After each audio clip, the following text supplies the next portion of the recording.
Hey YouTube, it's Magician34. This is my third in my series of Earthbound Immortal decks. This one is for the yellow Earthbound Immortal, the monkey, Earthbound Immortal Cusillu. We're running 2 copies of Cusillu because we don't really need 3. This is already a 41 card deck. If you really want to run 3, you can really just add him onto the deck and make it 42 cards.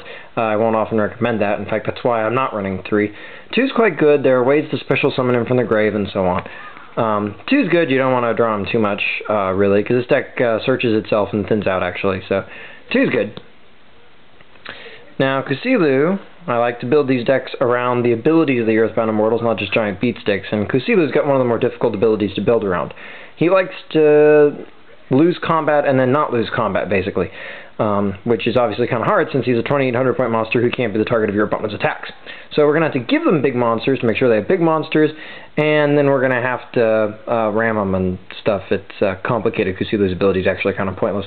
But anyway, 3 copies of Lava Golem because he burns your opponent, which is good. He eats up their monsters, that's good. He's virtually unstoppable in terms of killing their monsters, which is also good.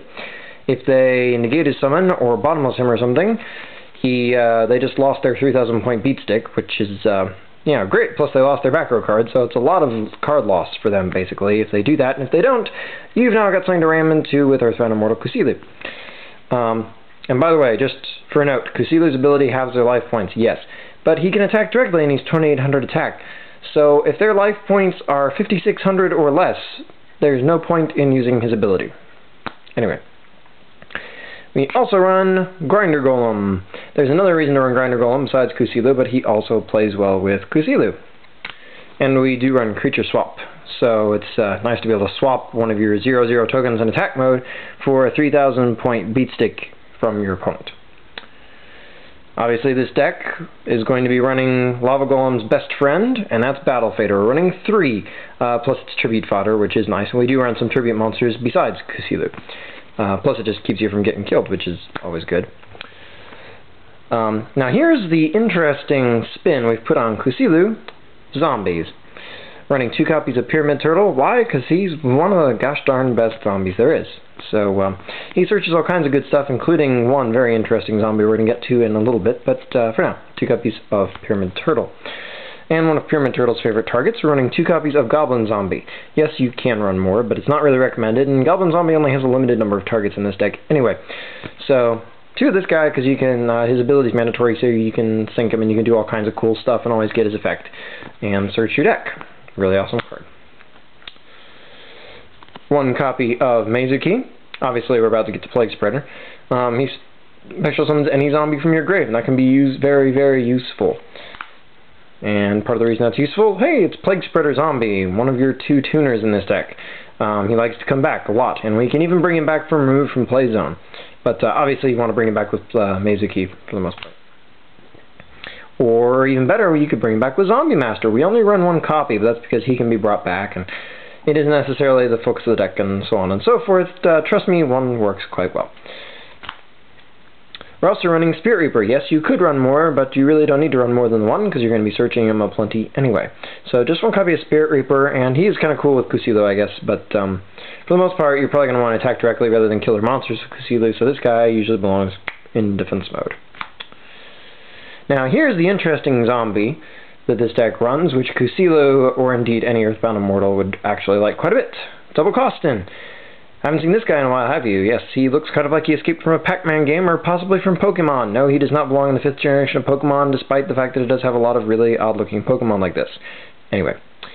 No, you can't search him with Goblin Zombie, which is kind of a drag, but yes, you can get him with Pyramid Turtle. He loves to be tributed for 2 tributes for dark monsters, hence Cusillu likes him, and you can bring him back in a bazillion different ways in this deck. So, very good. Makes Cusillu nice, and makes you able to run 3 if you're that suicidal. We also run Glow Up Bulb. He likes to come back and sync with stuff, and he's Earth Attribute. That might come in handy later, and he also mills, which doesn't really hurt. We're running 2 copies of Dimensional Alchemist. This guy likes to bring stuff back that's been removed from play to your hand, like Battle Fader, or Mezuki, or Plague Spreader Zombie, or things that have been Bottomless Trap Hold. The list goes on and on. Quite a useful card, and be careful in using his remove from play ability off the top of your deck, because a lot of your stuff you really don't want to. So more often than not, just summon him and attack, or something like that. Don't really use his remove from play ability very much unless you spun something at the top of your deck with Plague Spreader so you know what it is, because otherwise that could really come back to haunt you. And we are running 2 copies of Kai's the Shadow Monarch because he's an awesome tribute monster, very powerful, fits the deck, you need a little removal, etc., etc., plus he's dark, which doesn't hurt. Now about this time you're probably thinking to yourself, what field spell could it be? It's Magical Citadel of Endymion. No, we're not running Spellcasters. No, we shouldn't run it in this build. No, it shouldn't be Zombie World. I'll tell you why. Zombie World's a very, very terrible field spell for Earthbound Immortals. Why?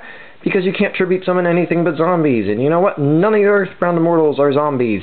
Meaning that if you play Zombie World, even though your zombies would like it to some degree, not as much as you might think if you think about the ones in this deck, but anyway, your Earthbound Immortals can't be summoned unless you're being special summoned from the grave, so generally speaking, Earthbound Immortals not fond of Zombie World. Whereas they are fond of Magical Citadel of Endymion, because the Citadel can protect itself. Play any spell, this thing gets a counter. Play another spell, it gets another counter. It also likes when your opponent plays spells. And what's cool about that is, every time it would be destroyed by any card effect, you can remove a counter instead. So it protects itself from MST, protects itself from Catastrophe, protects itself from Dust Tornado, a variety of things. No, it won't be protected from Trunade, but not much is protected from Trunade.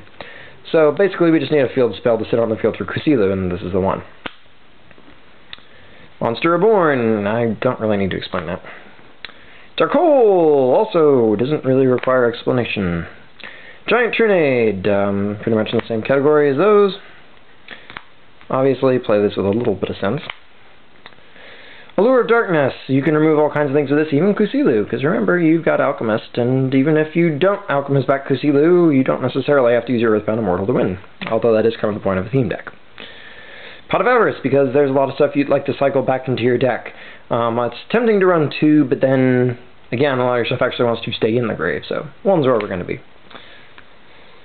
3 copies of Creature Swap, because Pyramid Turtle, and Battle Fader, and your token from Grinder Golem, and all kinds of stuff that you run really likes to be given to your opponent by Creature Swap, and most of the monsters your opponent will have on the field do not want to get switched back over to you, because they'll be good in your hands. Hence 3 copies of Creature Swap. It really fits the deck very, very well. Oh no, my opponent summoned a powerful Synchro? Well, oh, good. We're also running 2 copies of Enemy Controller. Remember, Goblin Zombie likes this card. A lot of your stuff that likes to reanimate itself likes this card. Don't be afraid to use it to steal big stuff, and then Creature Swap. We're running Call of the Haunted. Once again, a lot of your stuff likes to be reanimated. You have a lot of good effects that come out of the grave. And notice we weren't running Mystical Space Typhoons, but this deck would like spell Trap Destruction very much. We have a very interesting choice. Instead of Mystical Space Typhoon, we're running Malevolent Catastrophe. What? He's a madman! What about your field spell, boy? Oh wait, your field spell has a replacement effect for destruction effects. So you can actually storm your opponent and keep your field spell with Malevolent Catastrophe. Yes, you have some other cards you might want to set, but if you play this intelligently, it won't be a problem. Very powerful card this format, actually. People are just starting to figure it out and run it in their decks more and more. Very good. Don't be afraid to get on the bandwagon if it's a useful card. There's no shame in playing something good just because other people also play the good card. Originality is important, but playing intelligently is also important. We're also running 2 copies of Solemn Warning. Yeah, you can take a lot of damage from this, but you can take a lot of damage from powerful monsters your opponent summons. Play judiciously. I can't talk tonight. Played judiciously. This is a very powerful card, a very good card, and this deck will like it. There are just too many things that can be summoned on the other side that are bad for you to not run this. You pretty much have to. Over Bottomless, this is the better card. Your extra deck, we're starting with Mistworm, because yes, you can summon it. Stardust Dragon, Scrap Dragon, a lot of these should look familiar if you're watching my videos. Colossal Fighter, although this guy can turn into Red Dragon Arcfiend a lot these days. We are running him because you're donating monsters to your opponent. Those big 3,000 point sticks, Colossal Fighter's good against them. Thought Ruler Arcfiend, Deep Prison's become very popular the last couple of months. This guy trumps that, so good card. Black Rose Dragon. Scrap Arcfiend, because you're not going to want Arbellum as much as you just want a Beat Stick. Bryanak, Dragon of the Ice Barrier. Gaianite, once again, Beat Stick. Magical Android, because it hits dark things, which Catastor doesn't like. Ally of Justice Catastor, for everything that isn't dark. Naturia Beast, because you have a lot of Earth 4 stars, and your glow-up bulb is Earth, hence you can make Naturia Beast. It's a very good card, especially early game. Armory Arm, because you have a lot of 1-star monsters that can sync up and away, and your Grinder Golem tokens, because remember, Grinder Golem lets you special summon all you want the turn he comes out, just not normal summoner set. So this can be a good way to make some interesting plays. And of course, he and Colossal Fighter play interestingly too. And because you can summon it more than a few times, we do run 2 copies of Formula Synchron. It's good to draw cards, it's good to have something that remains a tuner, it's a good special summon back later on. And that's your extra deck. And that's your main deck. And that's the Earthbound Immortal Cusillu deck. Stay tuned, and we'll eventually be doing Karoea, and Kapakapu, and Chaku Kalua, and eventually Wirokocha Raska. And be sure to check out the other 2 decks if you like this one, and stay tuned to my channel for other cool decks, not necessarily Earthbound Immortal themed. In fact, a lot of competitive stuff is coming up. And soon I'll have my 1,000 subscriber contest video posted, so be sure to check that out. Some awesome prizes you can get on that. And until next time, rate, comment, subscribe, and enjoy.